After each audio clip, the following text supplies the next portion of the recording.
Donc, Myriam Laribi, merci d'avoir accepté notre invitation pour le Média Le Grand Soir. Je te présente rapidement et tu me corriges si je me trompe. Donc, tu es journaliste indépendante. Tu as énormément travaillé sur l'Amérique du Sud, mais tu es également aussi l'autrice de livre qui vient d'être publié aux éditions Critiques, qui est Sigil, l'humanité, la Palestine et les médias, dans lequel Le donc génocide et les médias. le génocide et les médias, pardon, dans lequel tu t'intéresses donc au traitement médiatique de ce qui se passe actuellement à Gaza. Et c'est justement pour cette raison que nous voulions parler avec toi au Grand Soir, puisqu'on est intéressé par ce que tu as pu observer et travailler par rapport à ce sujet-là. Et donc, ma première question, c'est que j'ai entendu aussi dans certains de tes interviews que tu as donné sur d'autres chaînes YouTube que tu parlais d'un naufrage de la profession par rapport à ce qui se passe actuellement à Gaza. Alors, est-ce que tu pourrais nous décrire à peu près pourquoi tu en arrives à cette conclusion? Alors, un naufrage médiatique, que ce soit concernant la couverture de ce qui se passe à Gaza et aussi concernant le manque de solidarité avec les journalistes palestiniens assassinés. Et je voudrais commencer aujourd'hui par parler de Hassan Slayeh, qui a été assassiné aujourd'hui, un journaliste palestinien de terrain qui travaille depuis 2009 à Gaza ou 2007 et qui est très aimé à Gaza, qui était très aimé à Gaza et qui a été assassiné cette nuit-là dans sa chambre d'hôpital où il était soigné. Un drone kamikaze est venu bombarder l'unité de brûlé grave dans laquelle il était soigné après avoir été ciblé une première fois il y a un mois, vous devez vous en souvenir, quand deux journalistes, dont un a été brûlé vif, on l'a vu, Ahmed Mansour, eh bien Hassan Slayah qui a été tué aujourd'hui, il se trouvait aussi dans cette tente, il avait survécu, il était gravement brûlé, il avait des fractures partout, notamment au crâne, il avait perdu deux doigts, il était soigné dans un hôpital, et cette nuit l'armée israélienne l'a assassiné. Donc voilà, rendre hommage à plus de 260 journalistes tués par Israël, dont la plupart se trouvent à Gaza et dont on n'entend jamais parler dans nos médias dominants. Donc voilà, ça c'est le naufrage, parce que dans ce génocide, il y a un médiacide.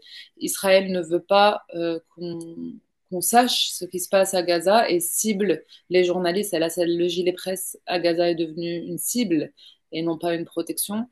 Et voilà, on en est à. C'est un massacre de journalistes et un massacre de l'information. Parce que, comme vous le savez, depuis le début, Israël fait en sorte que l'information ne sorte pas de Gaza. Ils ont commencé dès les premiers jours à restreindre les accès Internet. Les journalistes palestiniens sont des héros absolus parce que ce sont des civils comme les autres. Ils ont leur famille, ils perdent des dizaines de membres de leur famille chaque jour. Ils subissent la faim, la soif, le blocus. Ils sont observateurs et victimes de ce génocide. Et en plus, pour travailler, il leur faut parcourir des distances incroyables pour trouver une connexion, etc. Donc c'est une honte pour la profession. Et, et il y a très très peu de mobilisation, c'est un euphémisme de la profession. Bon, récemment en France, il y a eu le premier grand rassemblement. D'ailleurs, au monde, on peut le noter, même s'il est venu très tardivement, c'était le 16 avril dernier. Euh, 200 journalistes français de toutes les rédactions, pratiquement toutes les SDJ, les sociétés de journalistes ou les sociétés de rédacteurs de France, des plus grands médias français, ont signé, y compris celles qu'on n'attendait pas, comme celle du Point, de BFM, ce qui prouve que dans chaque rédaction, même les pires, celles qui ont cautionné le génocide, qui ont couvert le génocide au sens de couvrir un crime, eh bien, dans ces rédactions, il y a des journalistes qui en peuvent plus, qui dénoncent ça et qui essayent un peu de faire leur travail. Donc ça, c'était appréciable. On a fait un die-in, ce qu'on appelle un die-in, à la place de la Bastille. Et c'était un moment émouvant dans lequel on a dit les noms de tous les journalistes palestiniens assassinés parce que c'est du jamais vu. Et il faut dire que ce rassemblement en France était quand même, je crois, le premier de la sorte au monde. Donc, bon, 18 mois plus tard, il était tard. Même le porte-parole de Reporters sans frontières l'a dit, c'est trop tard, c'est tard. Mais voilà. Et ce jour-là, même ce même 16 avril, il y avait Fatima Hassouna qui avait été assassinée ce jour-là. C'est-à-dire que c'est pratiquement tous les jours qu'un journaliste est assassiné à Gaza. C'est un rythme sans précédent, c'est du jamais vu dans l'histoire. Jamais, jamais dans l'histoire, autant de journalistes ont été tués. Ça, c'est la première des choses. Et la deuxième des choses par rapport au naufrage médiatique de la couverture de ce génocide, c'est les périphrases, c'est les euphémismes, c'est la défense d'Israël, c'est l'invitation permanente pendant des mois et jusqu'à aujourd'hui du porte-parole francophone de l'armée israélienne comme un interlocuteur qui vient parler sans contradiction dans les médias dominants, dans les télévisions, dès qu'un journaliste lui pose une question qui le dérange, s'en prend aux journalistes. Il y a des journalistes il y a un journaliste notamment de TV5 Monde qui a failli être viré s'il n'y avait pas eu la solidarité de ses collègues parce qu'il a écourté une interview avec le porte-parole Olivier Rafovitz, le porte-parole de l'armée israélienne. Le journaliste s'appelle Mohamed Kassi. Et, euh, Parce qu'il l'a écourté. Dans et, et, quel sens, pardon? Il l'a il l'a écourté. écourté, c'est dans mon livre justement, il fait une interview avec le porte-parole de l'armée israélienne et il lui dit est-ce que vous allez arrêter de cibler les hôpitaux et le porte-parole de l'armée israélienne lui répond le Hamas se cache dans les hôpitaux, vous savez très bien. Nanana. Et le journaliste lui dit donc vous dites que vous vous comportez comme le Hamas, c'est ça? Et là, Olivier Ravovitz pète un plomb, se met à le voilà, s'en prendre à lui dire qu'il n'a pas à lui dire ça, etc., etc. Et il lui dit, bon, bah, reformulez. Mohamed Kassi lui dit, reformulez. Et il lui dit, non, vous reformulez. Et il engueule comme ça. Et après, Mohamed Kassi, il a écourté l'interview. Il dit, bon, merci Olivier Rafovitz d'être venu. Il a juste écourté parce qu'il trouvait que c'était pas une discussion normale dans une interview. Et il y a eu des pressions énormes sur la direction de TV5 Monde. Ils ont suspendu Mohamed Kassi. Bon, voilà, tout ça, c'est raconté dans mon livre. Voilà, ça c'est un des rares journalistes français qui a osé un peu recadrer le porte-parole de l'armée israélienne. Et tous les autres, enfin la plupart des autres, à part une aussi, Florence O'Kelly, qui avait fait une bonne interview de lui. Mais à part ça, c'est vraiment tapis rouge pour le porte-parole de l'armée israélienne. D'ailleurs, il a même félicité BFM TV en direct du travail qu'ils ont fait sur la couverture de ce qui se passe à Gaza, ce qui en dit long. Euh, voilà, donc le naufrage médiatique, c'est ça, c'est-à-dire que pendant des mois, les premiers mois, ça a été le 7 octobre, cette journée sans fin, on nous a parlé que du 7 octobre pendant des mois, alors qu'il y avait des milliers de morts, un siège inhumain imposé à Gaza dès le 7 octobre, et pendant des semaines, on a entendu parler dans nos médias que du 7 octobre, et que des souffrances israéliennes, et que des... Voilà, et les victimes palestiniennes étaient totalement invisibilisées. D'ailleurs, je recommande fortement la lecture d'Acrimed, qui a fait un travail remarquable là-dessus, euh, avec des analyses lexicales sur quels mots sont employés pour désigner les Palestiniens, quels mots sont employés pour désigner les Israéliens, du vocabulaire qui tend à la compassion envers les Israéliens, jamais pour les Palestiniens, qui tend à humaniser, à individualiser, à donner une histoire aux personnages israéliens dont on fait les portraits et jamais aux Palestiniens qui sont toujours présentés comme une masse indifférenciée, barbare. Et voilà, les médias ont participé à la déshumanisation des Palestiniens voulue par les Israéliens, à reproduire tel quel le récit israélien sur évidemment terrorisme d'un côté, légitime défense de l'autre. Voilà, ça c'est le récit israélien, c'est-à-dire ça a été les porte-voix de l'armée coloniale, de l'État colonial et terroriste d'Israël, mais jamais, jamais, bien sûr, en ces termes, c'est Israël est gentil, Israël se défend, c'est une guerre légitime, et dommage, le Hamas se cache derrière les civils, voilà. Et ça a été, c'est un naufrage absolu de la profession de journaliste. On n'a jamais vu un tel niveau en France de propagande pour défendre un État en train de commettre un crime de masse comme celui-là. Et, euh, et donc voilà, c'est aujourd'hui les choses ont un petit peu évolué, disons parce que là ça fait 19 mois et c'est plus possible en fait. Et bon, j'ai l'impression que le système politico-médiatique est en train de sacrifier l'agent Netanyahou pour essayer de sauver ce qui reste à sauver de l'État colonial, en fait, parce que c'est tellement une abomination ce à quoi nous assistons qu'ils sont bien obligés d'ouvrir les yeux, et même des sionistes maintenant, comme Delphine Orwiller, Anne Sinclair, qui ont défendu le génocide, harcelé les gens qui dénonçaient le génocide pendant 19 mois. Aujourd'hui, ils disent, ah non, mais là, ça va pas du tout, là, ce que fait Israël, etc. Donc j'ai l'impression qu'ils ont décidé de sacrifier Netanyahou, que tout le monde a décidé de sacrifier Netanyahou, y compris Trump. Ça se dirige vers là, je sais pas, et puis tant mieux, hein, moi je veux pas. Mais Netanyahou n'est pas tout le problème. Le problème, selon moi, n'est pas que Netanyahou. Bien Voilà. sûr. Donc Mais j'ai un alors, peu débordé sur, je pense que j'ai pas mal parlé sur. mais c'est que justement, tu étais en train d'effleurer aussi le sujet ou de ma prochaine question. C'est que selon toi, les médias en France, tu penses qu'ils tendaient plus à invisibiliser le génocide ou bien alors à l'accompagner ou en justifiant les actions d'Israël? Les deux. Les deux, invisibilisés parce que, bah, écoute, pour ceux qui liront mon livre, ils verront que chaque jour qui est passé, euh, il y a eu des massacres de masse dont ils n'ont pas entendu parler dans leurs médias dominants. Ce n'est nulle part, en fait. Je parle bien sûr des médias dominants, télévision, radio, etc. Voilà, par exemple, il y avait toutes les 10 minutes, un enfant a été blessé ou tué à Gaza pendant plus d'un an. Ça, c'est dans le livre, c'est pas moi qui le dis, c'est l'UNICEF. L'UNICEF, c'est Save the Children, c'est toutes les associations, l'ONU, voilà. Et ben, on n'en a pas entendu parler. Je ne crois pas que ça faisait la une des journaux qu'il y avait 100 enfants par jour. Je parle que des enfants, hein. 100 enfants par jour, que les enfants représentaient 40% des victimes de ce génocide, que les femmes et les enfants représentent 70% des victimes de ce génocide.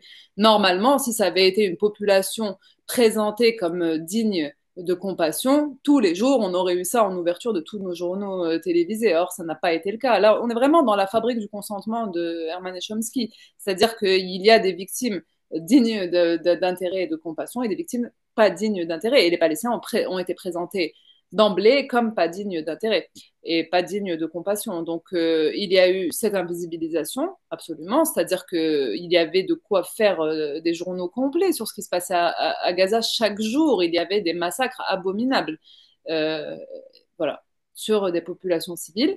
Et il y a eu, accompagné bien sûr, le génocide à travers le fait de donner la parole à des militants pro-israéliens déguisés en éditorialistes, en spécialistes de tout, des toutologues, en donnant la parole aux gens du CRIF, de la LICRA, de tous ces organisations du lobby pro-israélien. On a eu sur France Info des éditorialistes de I24 News, c'est-à-dire que c'est la chaîne de propagande israélienne.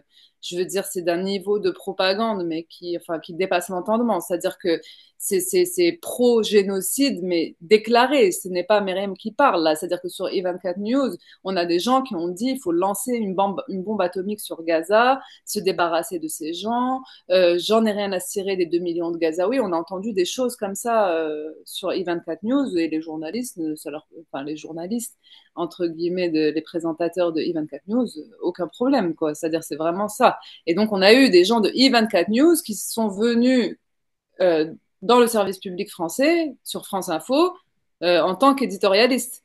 Voilà, c'est ça le naufrage. C'est-à-dire que c'était ça pendant des mois et des mois et des mois et des mois. Et qu'est-ce qu'on avait comme voix qui dénonçait ce qui se passait à Gaza? On avait rarement, et rarement sans contradicteur, des humanitaires. On a eu parfois Ronnie Broman, on a eu Jean-François Corti de MSF, plus récemment Raphaël Pitti.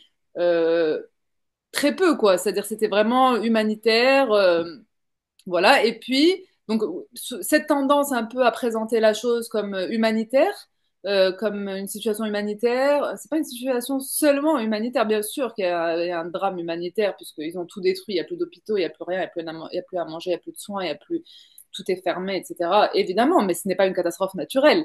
Il y avait une tendance un peu à présenter ça en mode humanitaire, voilà. Et sinon, tu avais qui? Tu avais les insoumis, contre lesquels donc tu avais bon, Rima Hassan, qu'on invite juste pour l'empêcher de parler, pour essayer de la harceler de questions alors qu'elle développe des raisonnements des raisonnements longs, en fait, tu as besoin de développer un raisonnement long au regard du droit international. Elle est juriste, donc elle raconte tout un développement pour finir par dire, au bout d'un moment, l'action politique du Hamas est légitime au regard du droit international, mais pas l'action militaire quand ils commettent des crimes de guerre, etc. Et on va retenir juste le petit bout de phrase où elle va avoir dit ça.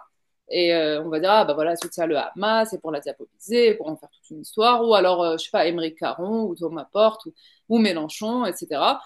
Tu remarqueras quand même que la diabolisation de la France insoumise en France n'est liée qu'à Israël. Ouais. C'est-à-dire que c'est que ça, en fait. Il n'y a rien d'autre. Il n'y a pas un autre sujet sur lequel la France insoumise est diabolisée. Hmm. C'est-à-dire que c'est depuis le communiqué de la France insoumise du 7 octobre 2023, où la France insoumise place les, euh, les attaques du 7 octobre dans le cadre de la colonisation et du blocus contre Gaza et de l'expansion des colonies en territoire palestinien. Et ils appellent au cessez-le-feu. Ils disent pas, voilà, ils ont refusé effectivement dans un premier temps de qualifier cela de terrorisme. Et terroriste est un mot qui est sujet à caution, qui est le Hamas est déclarée organisation terroriste en France, en Union européenne et aux États-Unis, mais c'est tout, c'est une minorité de pays dans le monde. L'ONU ne reconnaît pas le Hamas comme organisation terroriste. Ce sont des mots qui servent à dépolitiser la situation et à décontextualiser les choses. On peut dire que oui, les actions du 7 octobre, parmi ces actions, il y avait des actions terroristes, bien sûr, parce que c'est de la violence indiscriminée, mais à ce jeu-là, on peut qualifier l'Israël d'État terroriste 24 heures par jour, en fait. Bien sûr. Voilà, quand on voit, c'est quoi la violence terroriste, si ce n'est cibler des civils de manière indiscriminée, c'est tuer de manière indiscriminée des civils. Que fait Israël toute la journée depuis le 7 octobre et depuis 1948? Je veux dire, c'est que ça, Israël. Donc on peut dire Israël est un État terroriste. Donc à ce jeu-là, s'il faut qualifier de terroriste, bah, alors on dit Hamas terroriste et Israël terroriste, et voilà. Mais non, il fallait dire, on a poussé les insoumis, machin, et donc c'était ça aussi. En fait, si tu veux, c'est changer de sujet. C'est-à-dire que le sujet n'est pas ce qui se passe à Gaza, mais regardez comme les insoumis sont méchants. Voilà, c'était ça. Et donc, on a braqué le projecteur sur les insoumis pour faire passer Israël pour une victime, comme toujours. C'est-à-dire, ça, c'est les méthodes de la propagande israélienne. C'est des trucs étudiés. Ils ont même un nom pour ça s'appelle la Hasbara. Comment dire, la tactique, toujours systématique, c'est que dès qu'il s'agit des Palestiniens, de la souffrance des Palestiniens que tu dénonces, on va te diaboliser en disant que tu es méchant envers Israël. Et donc, toujours prendre le projecteur et le braquer vers Israël et présenter Israël comme une victime. C'est ça l'objectif. Et ce qui est grave en France, c'est que la diabolisation d'un parti qui a fait 22% aux dernières présidentielles, donc la France insoumise, n'est liée qu'à un État étranger, en fait. Mais Israël, on ne dirait pas qu'il s'agit d'un État étranger. Hmm. D'ailleurs, il y a un ancien ambassadeur de France en Algérie, comment s'appelle-t-il, qui est d'extrême droite maintenant, mais qui n'était pas vraiment à l'époque, qui était plutôt de droite, mais maintenant qui est d'extrême droite, qui s'appelle, j'ai oublié, ça va me revenir, mais qui a dit dans une interview que j'ai vue qu'il y a deux pays pour la France, pour la diplomatie française, qui sont considérés à la fois comme de la politique étrangère et de la politique intérieure. C'est Israël et l'Algérie. D'accord. Et donc, bon, on peut comprendre parce que Israël, il y a une très très forte communauté française. Il y a beaucoup de Français israéliens et Ouais. pareillement beaucoup de Français algériens. Et, euh, et donc, mais tu remarqueras que la diplomatie française considère plus Israël comme de la politique intérieure que l'Algérie, parce qu'ils n'hésitent pas à se fâcher, à se fighter avec l'Algérie, comme on l'a vu récemment. Ouais. Voilà, l'Algérie leur rend bien, etc. Mais Israël, non, jamais se mettre en opposition frontale avec les gouvernements israéliens, quel qu'il soit, même celui-ci qui est on peut plus même plus parler d'extrême droite, on peut parler de fascisme, je sais pas, moi il faudrait inventer pour un mot pour eux en fait, sioniste quoi en fait, tout simplement. Gouvernement, après tous les gouvernements d'Israël sont sionistes logiquement puisque c'est un État colonial basé sur le sionisme, Ouais. mais mais comment dire à quel point c'est des fascistes, le gouvernement actuel de Netanyahou? Je veux dire, on peut comparer avec, avec ce qu'il y a de pire dans l'histoire de l'humanité. C'est-à-dire, c'est des gens qui veulent l'éradication, l'effacement du peuple palestinien et de l'identité palestinienne et du peuple palestinien. Ce sont des colons extrémistes, tous, c'est pas parce qu'on nous parle des colons extrémistes dans les colonies, mais tous en fait dans ce gouvernement. Et il s'agit de l'effacement total de la population palestinienne et la France cautionne ça. C'est-à-dire que sous des appels hypocrites ou cessez-le-feu et un manque d'action totale, voilà, la réalité de la politique de Macron et de Sarkozy et de Hollande avant lui, c'est un soutien inconditionnel à Israël dans les actes. Il n'y a aucun acte concret qui démontre une résistance à ce que fait Israël aux Palestiniens, à savoir un massacre de masse et alors là, un génocide depuis 19 mois. Voilà, Alors, donc je ne sais pas si j'ai répondu si, tout de à manière fait. assez complète. Ouais, voilà.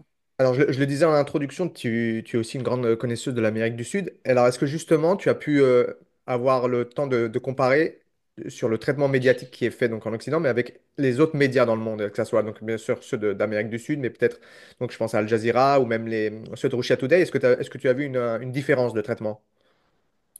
Alors, donc moi, depuis le 7 octobre, je m'occupe que de la Palestine. Avant, effectivement, j'étais spécialisée plutôt dans l'Amérique latine. J'écrivais principalement sur l'Amérique latine et je dois t'avouer que depuis le 7 octobre, c'est Gaza de 200% en termes de travail. Donc, j'ai un peu laissé de côté. Bon, Al Jazeera, heureusement qu'ils sont là parce qu'ils font un travail. Ils ont des dizaines de journalistes à Gaza, donc c'est à travers eux qu'on s'informe. Euh, RT, bah, tu sais que moi je travaillais pour RT avant, Oui, ouais, pendant 4 ans. Non, j'ai pas du tout suivi bah, parce qu'ils sont interdits et que la flemme un peu d'aller sur le VPN et tout parce qu'il faut. Voilà, donc je t'avoue que je sais pas trop. Toi, t'as suivi un peu ça? Je sais pas Bon, trop ce qu'ils ont je sais fait. que les médias, en effet, les médias d'Amérique du Sud, ils ont un traitement, on va dire, euh, j'allais dire beaucoup plus objectif en réalité, c'est-à-dire où ils Ouais, expliquent vraiment ce en qui se Amérique passe. latine, ouais. Voilà, parce que Hmm, les intérêts sont, évidemment, ils sont pas liés aux mêmes pressions. hmm. Russia Today, je t'avoue, non, pareil, je sais pas trop quel est leur. Parce qu'en plus, je sais qu'ils ont une ligne éditoriale assez différente en fonction des pays où ils sont installés. Je sais que le RT espagnol est plus enclin, pareil, à dénoncer donc le génocide en tant que tel. Oui, oui. Bah, Hum, moi, quand je travaillais à RT, en tout cas, oui, c'était plutôt du côté palestinien qui était traité, ouais, le sujet. En tout cas, moi, c'est ce que j'ai fait. Évidemment, quand je travaillais là-bas, j'ai couvert la marche du retour de 2018-2019 et je pense, mais après, j'ai pas suivi. Donc, c'est pas, franchement, j'ai pas regardé ce qu'on fait. J'ai décroché de RT depuis que j'ai été licenciée de là-bas, depuis qu'on a été censuré, en fait. Donc, bien sûr. je sais qu'il y a encore. Bah, il y a encore bien sûr, les chaînes continuent en arabe, en espagnol et tout, mais je t'avoue que ça n'a pas été ma source d'information, RT en l'occurrence, euh, parce que d'abord, eux, ils sont beaucoup plus, j'imagine, sur l'Ukraine, tout ça. Moi, j'étais, voilà, plus sur Gaza, donc j'ai regardé les médias arabes, les médias anglophones, euh, et ouais, pour l'Amérique latine, je pense que c'est les médias de gauche qui ont bien traité la Palestine, parce que là-bas aussi, la droite est pro-israélienne. Et comme les médias de droite sont dominants là-bas aussi en Amérique latine. Mais peut-être que tu peux m'en dire plus, parce que je crois que tu étais là-bas récemment, donc peut-être que tu as pu voir Alors, un je peu t'avoue, plus. pareil, Et c'est sûr que les sourds, les médias de gauche sont pro. Voilà, enfin, traitement pareil comme toi, je les ai un peu juste. survolés, mais évidemment, j'ai trouvé beaucoup moins de parti pris que les médias européens, Ouais, même du côté de la droite. Je les ai vus plus clivés sur la question ukrainienne que sur la question palestinienne. Je parle en Amérique du Sud. Euh, ouais, ouais, ouais.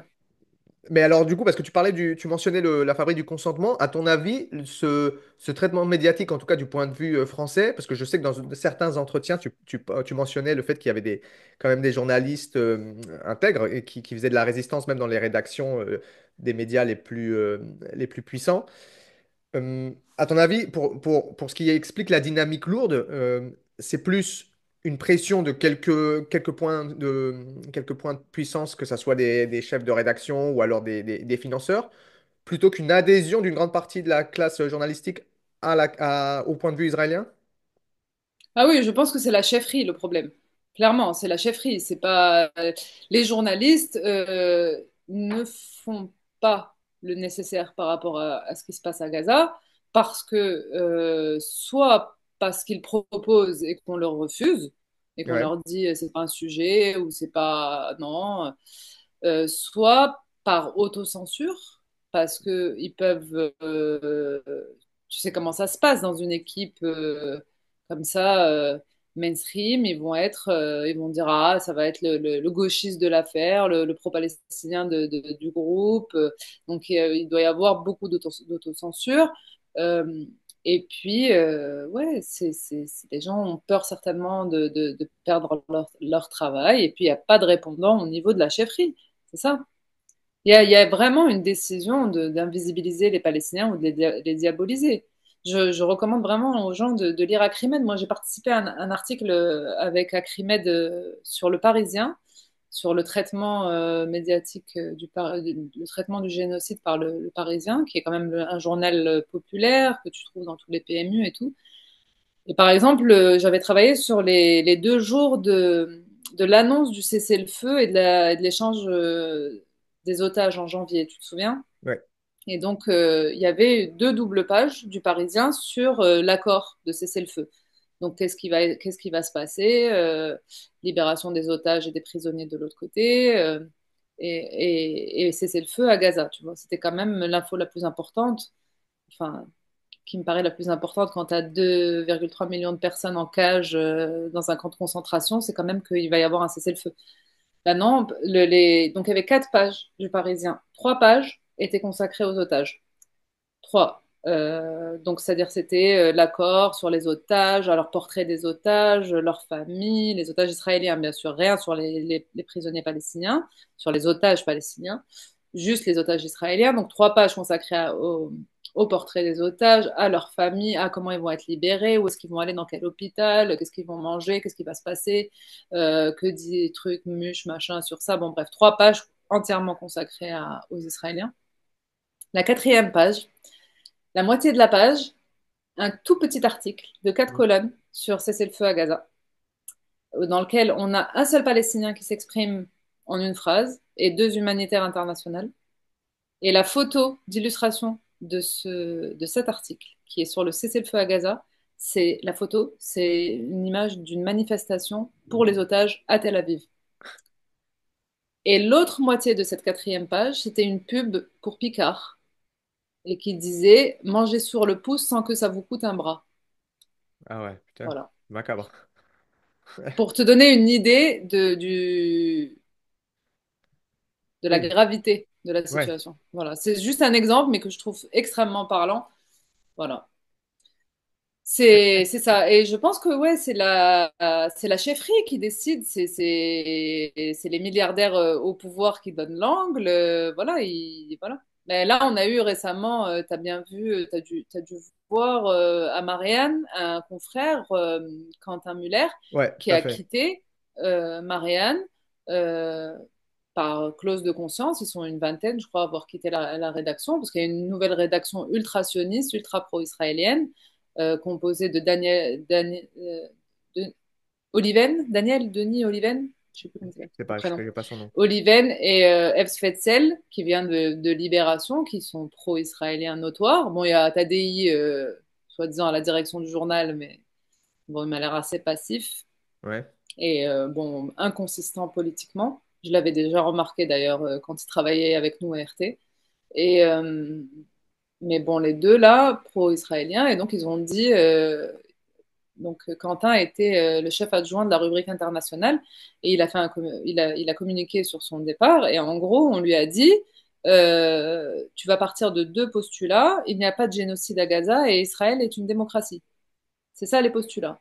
Ouais. Donc voilà, c'est comme ça qu'on fait que ça se passe, t'imagines? C'est-à-dire c'est dès qu'il y a la moindre velléité de voilà, ils ont vu que Quentin il informait beaucoup sur la situation à Gaza, ils lui ont dit voilà, c'est ça la base. Donc soit tu te conformes à ça, soit salam alaikum. Et ben lui il a dit salam alaikum, il est parti. Et, euh, et il a dénoncé ça et c'est super intéressant de voir, d'entendre des témoignages comme ça parce qu'il C'est doit y sûr. en avoir dans toutes les rédactions des situations comme celle-là et après les journalistes ils réagissent comme ils peuvent. Les gens, je sais pas, c'est leur travail, tu vois. Mais Ils quittent pas, est-ce que du point ils de vue, dépriment dans leur coin, ils résistent dans leur coin. Il y a des choses qui ont été faites bien, même, enfin, Je veux dire, même à BFM TV, il y a eu des reportages bien, très peu, mais il y en a eu, tu vois. Moi, j'ai échangé avec un journaliste de BFM TV qui a fait un super documentaire sur, euh, sur, sur Gaza, tu vois, ou même sur le service public. Mais voilà, c'est plutôt l'exception que la règle. La règle a été plutôt, voilà, soutenir Israël inconditionnellement, lui trouver des excuses inconditionnellement et invisibiliser le génocide. Ça a été ça de A à Z. Et à ton avis, du point de vue des gens, enfin du public, est-ce que ce naufrage ou alors enfin, le traitement si caricatural du conflit en prenant parti pour Israël, est-ce que tu crois que ça s'est vu ou ça se voit ou alors ça continue à fonctionner? Je pense que En fait, le public doit être averti. C'est-à-dire que le public non averti, ça marche sur lui, cette propagande, je pense. Mais le public averti, non, puisque un public averti, il va chercher d'autres sources d'informations, aller sur des médias alternatifs, chercher, lire des livres d'histoire, comprendre, et donc va pas se laisser embobiner comme ça par ce qui lui est servi dans les médias. En revanche, le public non averti qui doit je sais pas en fait qualifier. Il faudrait des sondages, des vrais sondages de l'opinion, parce que ce qu'on a vu comme sondage, ça a été des sondages commandés par le CRIF, Conseil représentatif des institutions juives de France. Moi, je dis toujours que c'est l'institution israélienne de France plutôt, enfin ou d'Israël en France. Et donc ça n'a aucune valeur. Mais sinon, oui, je pense que le public non averti, ça marche parce que les Israéliens ont eu une communication extrêmement, comment dire, stratégique, c'est-à-dire stratégique et pas stupide au regard de l'opinion occidentale. L'opinion occidentale, depuis 40 ans et encore plus depuis 25 ans maintenant, c'est ça, 2001, est travaillée à la peur de l'islamisme et du terrorisme islamiste. Et par rapport à ça, donc il y a eu les attentats de 2001 à New York, il y a eu 2015-2016 en France, voilà, des attentats horribles, etc. Et ça, Netanyahou l'a compris il y a très longtemps déjà. Et ça fait très longtemps qu'il travaille à islamiser la résistance palestinienne, qui à la base n'est pas du tout islamiste. À l'époque de l'OLP, du FPLP, elle était plutôt communiste, laïque, ou voilà, ça s'inscrivait au départ dans les nationalismes arabes des années 70, et puis c'était ça, quoi. C'était d'ailleurs, oui, la résistance palestinienne est bien moins religieuse que l'État d'Israël à la base.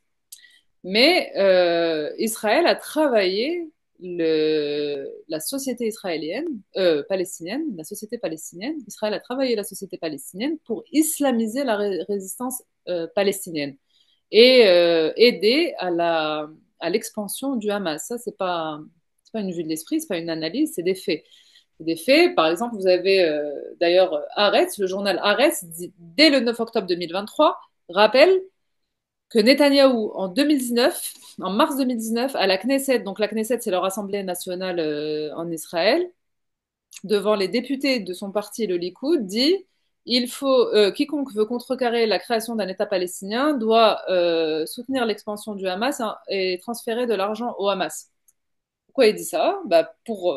C'est explicite, je veux dire, c'est vraiment parce qu'il a compris que plus la résistance palestinienne avait le visage de l'islamisme et donc un repoussoir pour les Occidentaux, moins les Occidentaux et les opinions occidentales n'allaient soutenir la résistance palestinienne, tu vois. Si la résistance palestinienne, c'était Che Guevara, Fidel Castro, tout ça, bah, elle serait soutenue, je pense. Si ça ressemblait à quelque chose de plus romantique ou de plus, voilà, qui soit pas lié à l'islam, à la religion, etc., qui fait peur dans une ambiance non seulement de peur peut-être, pas peut-être, légitime, de peur légitime du terrorisme islamiste type Daesh, Al-Qaïda, GIA, etc. C'est légitime d'avoir peur de ça.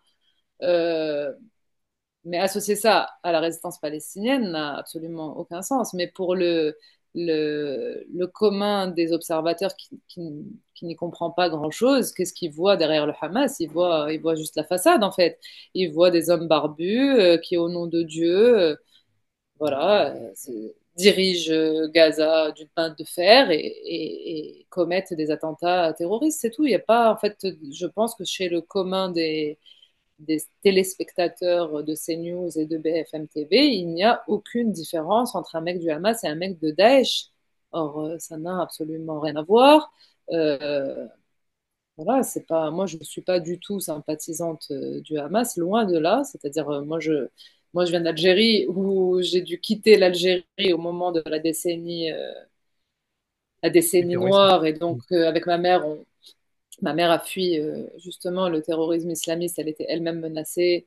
Donc, je ne vais pas adhérer à ça. D'ailleurs, moi, j'adhère à aucune théocratie, à aucune voilà, quelle qu'elle soit islamiste ou juive, comme en l'occurrence israélienne ou chrétienne ou n'importe quoi. Je ne pense pas que les religions doivent diriger des pays et des peuples, donc je ne vais certainement pas adhérer au Hamas et j'aimerais pas vivre sous l'autorité du Hamas et je me soutiens. Voilà, bon, de toute façon, on n'est pas là pour parler de mon avis, mais ce que je veux dire, c'est que factuellement, pour quelqu'un qui croit que le Hamas égale Daesh, c'est factuellement faux. Déjà parce que le Hamas a dénoncé les attentats de Paris, par exemple, Ouais. qui ne sont pas du tout sur la même ligne, que le Hamas est un mouvement nationaliste, c'est-à-dire voilà, qui lutte pour la résistance palestinienne, c'est-à-dire pour l'indépendance de la Palestine. Donc c'est en soi, objectivement, si tu veux, un mouvement qui s'inscrit dans la cause palestinienne anticoloniale. Maintenant, oui, il a le visage de l'islamisme, et là-dessus, les Israéliens ont gagné. Ceux qui, d'ailleurs, je dis ça, mais j'ai des gens autour de moi, des Palestiniens, qui me disent, quand tu dis ça, ça veut dire qu'on n'est même pas agent de notre propre résistance. Ça veut dire que même notre résistance, le Hamas, c'est Israël qui l'a décidé pour nous. C'est-à-dire que même ça, tu es en train de dire qu'on n'est pas agent. Non, moi, ça me fait, d'ailleurs, ça m'interpelle quand des Palestiniens me disent ça. Mais c'est juste, je leur réponds que c'est juste les faits, c'est-à-dire que sans la facilitation d'Israël, du transfert d'argent, etc., pour renforcer le Hamas et ensuite traiter Gaza comme un territoire hostile, ça, ce sont des faits, c'est des révélations de Wikileaks, de caps diplomatiques qui montrent que c'était une stratégie étudiée pour l'expansion du Hamas, pour détruire l'OLP et la résistance laïque. Donc ça, c'est factuel. Maintenant, est-ce que le Hamas est quelque chose de superficiel aujourd'hui qui a juste été monté par Israël? Ben non, non, non. Hamas, oui, il est ancré, il est soutenu, il est populaire en Palestine, mais pourquoi? Parce que qui défend les Palestiniens? Ouais. Ben, personne, en fait. Personne, la communauté internationale ne défend pas les Palestiniens, le monde arabe ne défend pas les Palestiniens, tout le monde a abandonné la Palestine et le seul qui prend les armes pour défendre les Palestiniens, c'est le Hamas. Donc le Hamas est populaire et aujourd'hui il a une réelle popularité. Et pas parce qu'il est islamiste et parce qu'il veut des femmes voilées et l'oppression à travers la religion, non, simplement parce que c'est le seul à prendre les armes et que les Palestiniens, ils ont compris que la seule résistance au colonialisme israélien, c'est la résistance armée. En fait, oui, les Palestiniens, ils n'ont que ceux qui prennent les armes pour eux pour les défendre, en fait. C'est la réalité de la situation. Israël considère toute forme de résistance comme du terrorisme, c'est-à-dire la résistance pacifique des ONG, des dizaines d'ONG palestiniennes, soutien de la Palestine en Palestine, occupée, ont été interdites. Ils faisaient du travail humanitaire, éducatif, etc. Rien n'est autorisé, aucune forme de résistance, même un message sur les réseaux sociaux est considéré comme du terrorisme. Tout est considéré comme du terrorisme. Il n'y a plus aucune distinction entre combattants et non combattants. Mais ça, c'était avant le 7 octobre déjà. Et alors, depuis le 7 octobre, n'en parlons pas. C'est crime de guerre sur crime de guerre, crime contre l'humanité sur crime contre l'humanité. La seule façon pour les Palestiniens de résister, c'est la résistance armée. Et ce que je voulais dire, c'est que c'est une résistance légitime au regard du droit international. La résistance armée palestinienne est légitime. C'est la résolution 3743 de l'Assemblée générale des Nations unies de 1982 qui dit clairement que les Palestiniens ont le droit à la légitime défense, à la résistance armée, et à la résistance sous toutes ses formes, y compris armée, c'est écrit noir sur blanc. Et ça c'est une réalité. Et les Palestiniens, donc, comme personne ne le défend à travers le monde. C'est-à-dire, il n'y a personne qui prend les armes pour les Palestiniens et c'est un peuple sans défense, c'est un peuple en danger de mort. Donc oui, le Hamas a une réelle popularité puisqu'il prend les armes en défense des Palestiniens.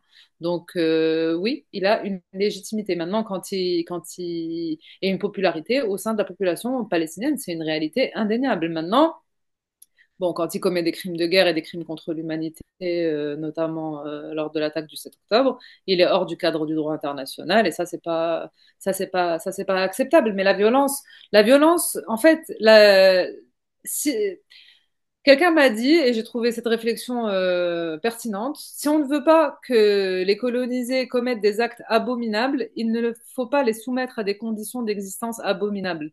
C'est-à-dire qu'on aimerait bien que les résistants d'abord soient autres. En ce qui me concerne, hein, moi je préférerais évidemment que ça ressemble plus aux résistances qu'on a vues en Amérique latine contre l'ordre capitaliste, c'est clair. Mais c'est pas ça. Et on aimerait bien que les résistants ne commettent pas d'atrocités et qu'ils soient toujours dans des actions, comment dire, voilà, défendables et justifiables. On aimerait bien. Mais sauf que ça n'a pas commencé avec les Palestiniens. Les actes de terrorisme dans le cadre de résistance légitime en Algérie, il y en a eu. Euh, En Afrique du Sud, il y en a eu. Si tu veux, ça me rappelle la bataille d'Alger où Ali Lapointe, il leur disait donnez-nous des avions et des bombes du matériel militaire et on fera comme vous, en fait. Tu vois? Ouais. C'est-à-dire qu'on fera de la violence légitime et on ciblera que des cibles militaires et politiques, tu vois? C'est le terrorisme, eh ben, à un moment donné, c'est ce que on aimerait bien que ça soit pas qui ait pas recours à ça, mais finalement c'est le colon, c'est le dominant qui choisit de fait les armes du dominé parce qu'il n'a pas d'accès en fait à des cibles qui pourraient être voilà choisies. Et donc on a déjà vu ça en fait dans l'histoire, le terrorisme dans l'histoire de résistance légitime comme en Algérie ou en Afrique du Sud. Donc c'est pas, bon, de toute façon ça c'est ce que dit par exemple Rima Hassan, elle le développe, il n'y a pas qu'elle, plein de juristes développent ça. Je lisais hier d'ailleurs un article que je conseille vraiment de Raphaël Maison, prof de droit international, sur Orient 21. Ça s'appelle Gaza pour en finir avec la guerre contre le terrorisme, entre guillemets. Et elle cite John Dugard, qui était rapporteur spécial des Nations Unies sur la Palestine. Et en 2007, il disait le fait est que le peuple palestinien est soumis à des sanctions économiques, premier exemple d'un tel traitement à l'égard d'un peuple occupé. Cela est difficile à comprendre. Ouais, c'est super intéressant ça, parce que j'avais jamais formulé les choses de cette manière et je trouve ça hyper intéressant parce que le fait que le Hamas soit considéré comme une organisation terroriste par l'Union européenne et par les États-Unis Ouais. ces pays-là soumettent le peuple palestinien qui est sous occupation à des sanctions. C'est-à-dire qu'on lui reproche ses dirigeants. Alors que c'est un peuple sous occupation, c'est pas un peuple qui vit dans une démocratie où il aurait pu vraiment choisir ses dirigeants. Non, c'est-à-dire on fait payer aux Palestiniens tout, au peuple palestinien, aux civils palestiniens, on leur fait payer tout. Leurs dirigeants, vous avez mal choisi vos dirigeants, donc vous subissez des sanctions. C'est du jamais vu, hein. Jamais un peuple n'a été soumis à des sanctions, un peuple occupé n'a été soumis à des sanctions. C'est vrai que j'avais jamais formulé les choses de cette façon-là, et c'est vrai que j'avais pas vu cette citation de l'ancien rapporteur. Mais c'est sidérant qu'un peuple soumis à une occupation déjà, qui est une oppression inimaginable, inhumaine depuis des dizaines d'années, soit en plus soumis à des sanctions par les autorités des pays occidentaux. C'est quand même fou. C'est quand même fou. C'est-à-dire qu'ils participent à l'oppression et à la colonisation, mais de toute façon, c'est des puissances coloniales. Elles n'ont jamais réglé le problème colonial, l'impensé colonial qui est la, Qui est la base du, bien sûr, qui est du. la base de ce qui se passe en Palestine, en fait. Et donc voilà, donc c'est plus que double peine, triple peine, quadruple peine pour le peuple palestinien. C'est-à-dire, dès qu'il résiste, on dit que c'est du terrorisme. Ses dirigeants, ils sont pas bien, donc voilà. on punit la population. Ces dirigeants vont faire des actions de terrorisme, on punit la population. Et on reproche, on a beaucoup entendu dans les médias dominants, et ça c'était encore un naufrage, qu'aucun journaliste ne relève en direct sur les plateaux télé. C'est-à-dire que il t'explique à longueur de journaux que en fait Israël a un État et une armée régulière, donc c'est de la violence légitime, tu sais, le monopole de la violence légitime et que les Palestiniens n'ont pas de, il n'y a pas de violence légitime chez les Palestiniens. C'est-à-dire qu'on reproche aux Palestiniens de ne pas avoir d'État et de ne pas donc avoir d'armée régulière qui commet des actions de violence légitime. Tu vois, c'est inextricable. Par où que tu regardes, les Palestiniens n'ont pas de solution pour être vus comme un peuple victime, ce qu'ils sont en fait, puisqu'ils sont sans arrêt présentés par Israël, Hasbara et ses soutiens comme des barbares, en fait. Voilà, des barbares. Comment osent-ils se rebeller contre le gentil État colonial d'Israël, Ouais. qui est tellement gentil et tellement inoffensif, voilà, alors que c'est le contraire de la vérité, voilà. Mais je pense que je parle à un public averti. Le public du Grand Soir, c'est un public Oui, averti. j'imagine aussi. Mais alors justement, est-ce que pour finir, est-ce que tu aurais des... Alors tu mentionnais bon, Acrimed et tu as mentionné d'autres articles en question, mais est-ce que tu aurais des conseils ou des pistes à donner pour, alors que ce soit en termes d'information pour mieux s'informer ou même d'activités directement même militantes pour aider dans la mesure du possible le peuple palestinien en ce moment? Écoute, moi, quand je parle avec des journalistes palestiniens, des amis là-bas à Gaza, et ils nous disent que tout ce qu'on a à faire, c'est d'informer, que c'est le plus important, que c'est d'informer sur la réalité de ce qu'ils vivent en fait. Donc, aller chercher les sources d'information à la base, à la source, c'est-à-dire chez les journalistes palestiniens, les suivre. Ils sont sur les réseaux sociaux, et il y a des médias qui les publient.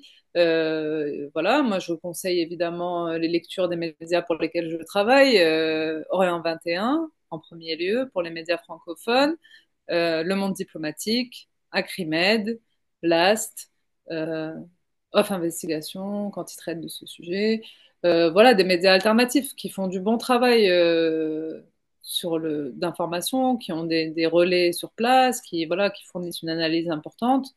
Et, euh, et au niveau international, oui, bah, Al Jazeera, puisque c'est eux qui ont le plus de journalistes palestiniens correspondants, des médias comme des médias israéliens même, plus 972, même Haaretz fait du meilleur travail que la plupart des médias dominants en France. Hein. Un journal israélien de centre-gauche, il y a plus d'informations sur Haaretz que sur l'ensemble des médias réunis en France, des médias dominants. Et, euh, et voilà, oui, et au niveau des actions pour arrêter ce massacre, eh bien, c'est le boycott des Ouais. produits israéliens. Moi, je pense que ça, c'est de la résistance pacifique et nécessaire, indispensable, comme au temps de l'Afrique du Sud de l'apartheid. On est face à une situation d'apartheid et de génocide. Donc, il est plus que temps de surveiller les étiquettes des produits que vous achetez pour ne pas cautionner le colonialisme israélien. Et puis les manifestations, bien sûr, quoi faire? On est tous un peu impuissants, mais informer me paraît La chose principale. l'outil le plus important, s'informer sur aussi l'histoire de qu'est-ce que c'est que le sionisme, parce qu'aujourd'hui on veut assimiler euh, l'antisionisme à de l'antisémitisme, et ça c'est très grave, c'est très très grave, à tous les niveaux c'est très grave. Pour la liberté d'expression c'est très grave, parce qu'on a le droit à notre liberté d'expression et à dénoncer le sionisme comme une idéologie raciste,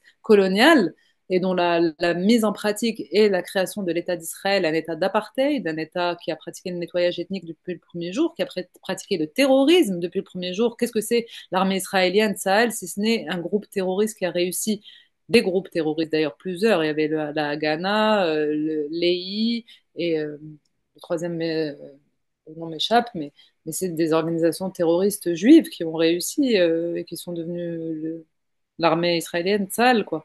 Repartir de la base, quoi. Et aussi, donc, avoir le droit de critiquer Israël et le projet même de l'État d'Israël, qui est un État théocratique, messianique, dont le cadastre est la Bible, Je veux dire, au nom de quoi, ici, toute la bien-pensance, même de gauche, nous dit qu'ils sont très attachés à l'existence de l'État d'Israël. C'est Hmm. d'une violence inouïe pour les Palestiniens. C'est comme si on disait, je suis très attaché à l'existence de l'Algérie française ou de l'Afrique du Sud de l'apartheid, quoi. Ouais.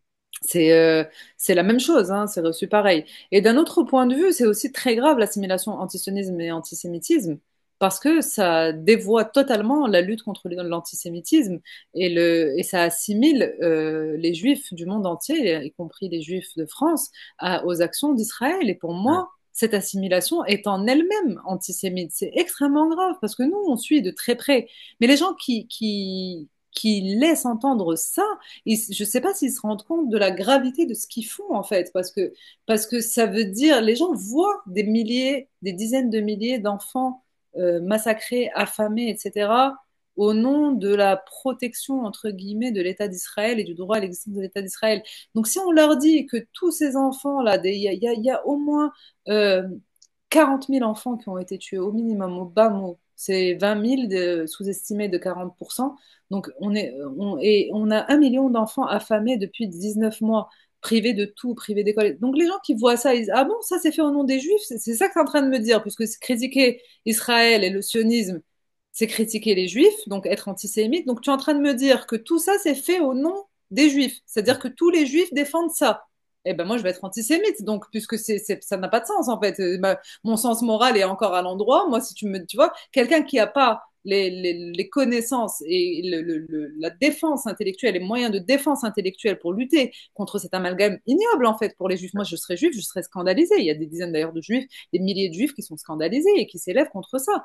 Et c'est normal, tu vois, c'est comme pour nous, les gens assimilés musulmans. Quand il y a un attentat terroriste islamiste et qu'on nous regarde de travers, c'est quoi si ce n'est de l'islamophobie et de l'arabophobie, tu vois? C'est ça. Donc, moi, je refuse l'amalgame entre juifs et les actions d'Israël, comme je refuse l'amalgame entre l'ensemble des musulmans et les actions des terroristes islamistes, quoi. C'est du même ressort pour moi. Tout à Donc fait. voilà, c'est doublement grave cette limitation de la liberté d'expression, parce que c'est grave pour nous, c'est grave pour les voix qui défendent les Palestiniens, et parmi nous, les Juifs, c'est-à-dire qui sont assimilés à ça et voilà, qui peuvent être victimes de gens non instruits ou non, voilà, Oui, qui qui confondent vont tout, bien croire à sûr. la lettre ce qu'on leur dit, quoi. Ouais. Par exemple, le travail d'Aurore Berger, Caroline Yadan et tout, c'est le CRIF, tout ça, c'est des gens dangereux, je pense, pour la communauté juive, parce que ils veulent absolument faire de la défense d'Israël l'équivalent de la défense des Juifs, alors que c'est très grave de faire ça. C'est comme si on défendait Daesh au nom de la défense des musulmans. Bien C'est sûr. comme si on défendait tout ce que fait l'Iran ou tout ce que fait l'Arabie saoudite ou tout ce que fait un État islamiste au nom de la défense des musulmans. Tu Ouais. comprends? Enfin, moi, je vois pas qu'ils voient pas la gravité de la chose. Je pense que c'est des gens dangereux. Voilà. Myriam, merci pour ton intervention Merci à toi. et puis à Merci. bientôt. À bientôt. Salut.